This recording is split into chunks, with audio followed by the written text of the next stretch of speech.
My name is Michael Luke. I'm a bass player.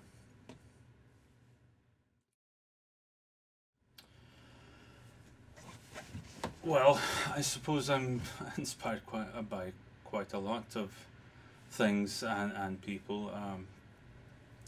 Um, well, there's a lot of bass players, of course. Um, uh, Scott LaFaro, Charlie Hayden, Charles Mingus, Paul Chambers, loads of jazz bassists, and other bass players. I suppose Fernando Grelo has been one that I really admire, and of course Stefano Scodanebbio, and I suppose you can hear that in my playing. Hopefully a mix of all the ones I've mentioned now. Barry Guy, he's another one, and that's just a few bass players.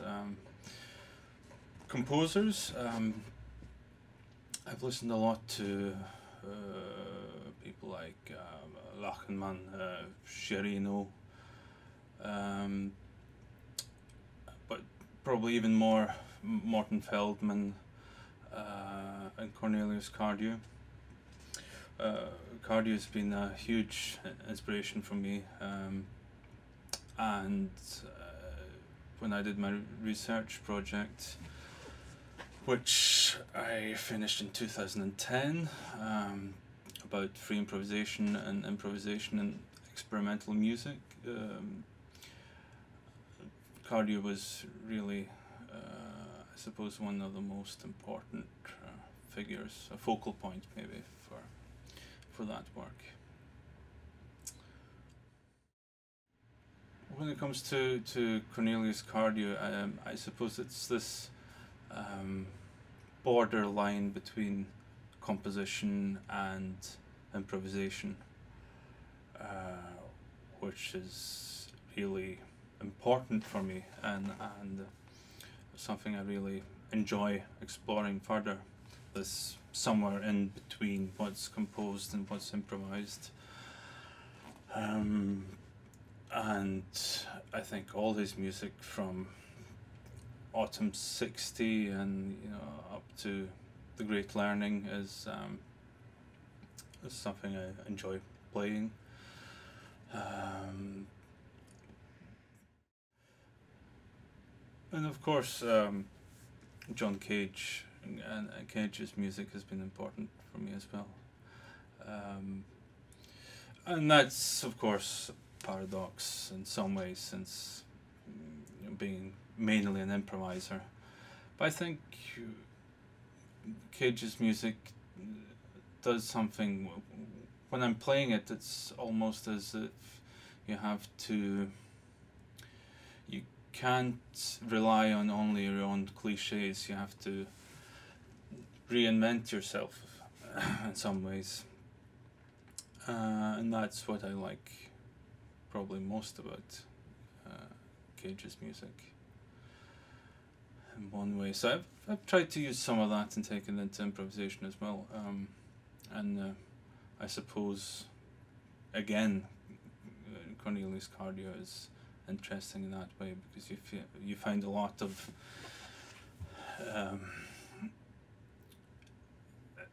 inspiration directly from Cage in his music, but then in the mid-60s when he joined AMM, things changed around, and he incorporated improvisation in his music as well,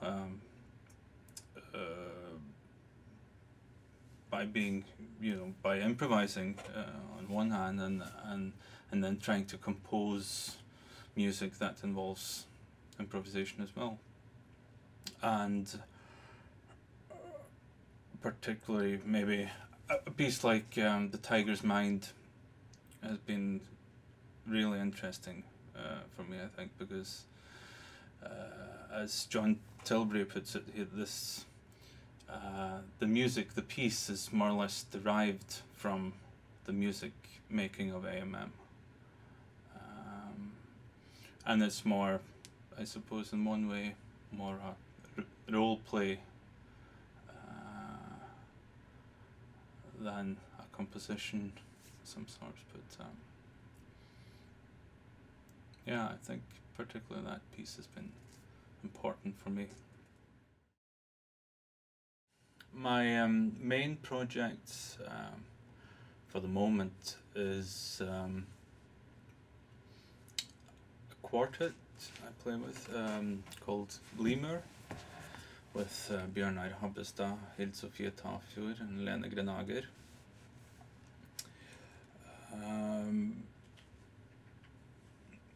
And it's interesting, I mean, this quartet has, and it's kind of expanded into being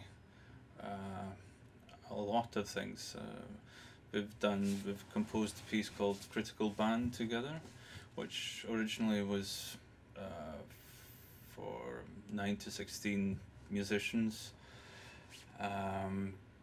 and a couple of months ago this was expanded to orchestral version, so we played it at in Reykjavik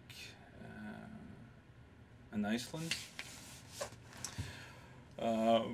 We've also got a quintet version of Lemur with Benjamin Momus, where we explore the inner sounds of our instruments, if you like. The audience wears headsets and so forth. And we will also be doing some quartet gigs these coming months.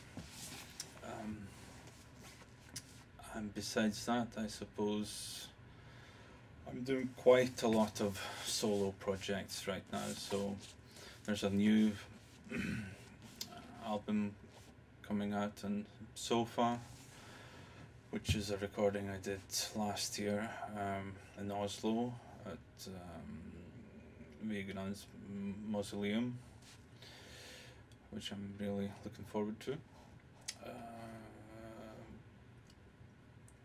Also another solo project. I've recorded some of Bjørn Fongård's pieces for bass, and that will be released also this year.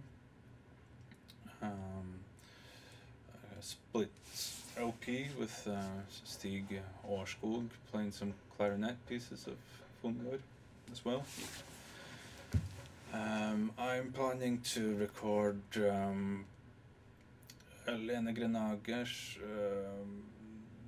pieces for bass, and yeah, I'll be playing a solo concert at Kongsberg Jazz Festival now, and quite a few solo projects I think coming as well. Also looking forward to playing with John Tilbury again. We've also got some recordings hopefully coming out this year or next year maybe. And also a duo with Joel Leander, who is also a huge inspiration of mine.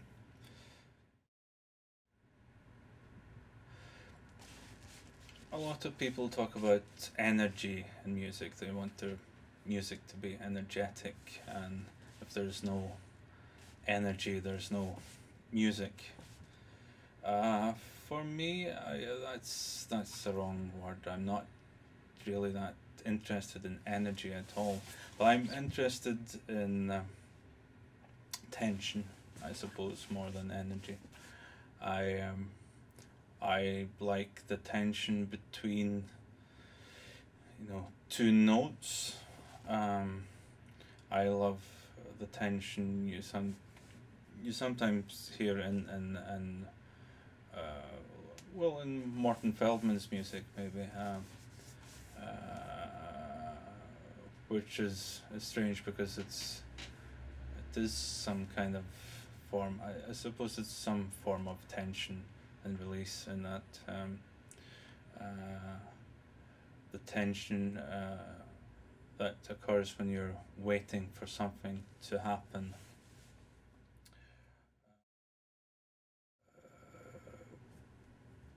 For me, there was one point where I found that a lot of text composition is verbal scores um, would create a situation where I felt freer, that I actually could improvise more freely with that material, rather than just well, meeting somebody and play together.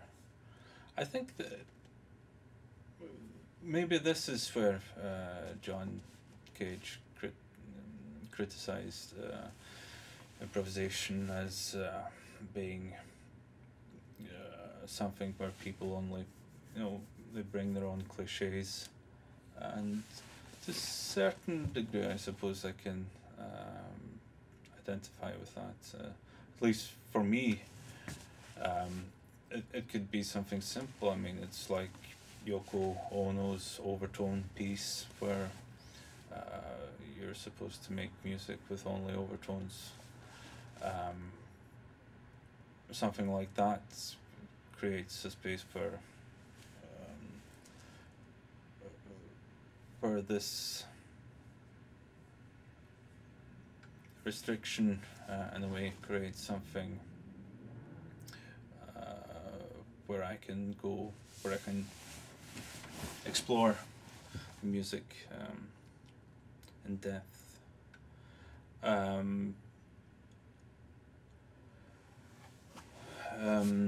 And also, of course, some of Lamont Young's pieces. And I suppose in a way they can seem really strict, but once you play them, once you've been playing them for a while, then I think for me, I discovered that I started to